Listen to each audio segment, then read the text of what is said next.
Time now is 6:30, and we continue to follow breaking news out of Brussels, where airport and subway blasts have prompted a citywide lockdown after at least 13 people were killed in what police say are terror attacks. The airport blasts have forced the cancellations of all flights and the evacuation of that complex. Belgium's terror alert level has been raised to maximum now. Stay with 22 News as we go back to that coverage in just a bit. But first, we're going to check in with Caitlin Gosley. She's live at Bradley International Airport, tracking how this is all affecting local airline travel.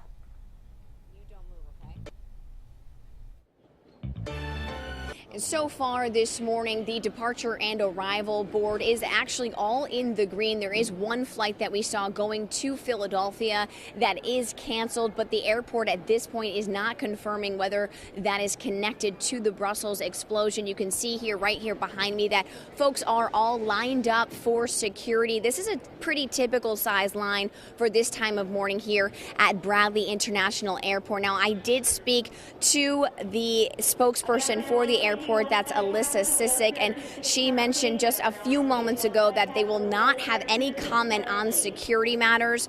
Therefore, they won't be commenting on this situation at all. But I have been speaking to travelers. I have one of them with me here, and this is Bill. Good morning. He's from Greenfield. And tell us where you're heading this morning and how you were feeling when you heard the news out of Brussels. Well, I'm traveling to Tampa to see my buddy play some golf. And when I woke up this morning and I saw the news, yeah, you get a little concerned about what's going on over in Europe, and pray for the people over there that were involved with the devastation that happened over there. In just a few moments we were chatting, you were talking about, how you feel about security here in the United States. Talk to us about that. Oh, yeah. There's always a concern about traveling, whether abroad or internal, but you got to think that we're living in the greatest country in the world, and the United States probably has the best security in the world at these airports. So are you a little concerned? Oh yeah, all the time, but you have to be diligent, and hey, you rely on the United States. That's what I want to say. Well, we hope that you do have a safe flight, and we do thank you so much for joining us Thanks, this morning.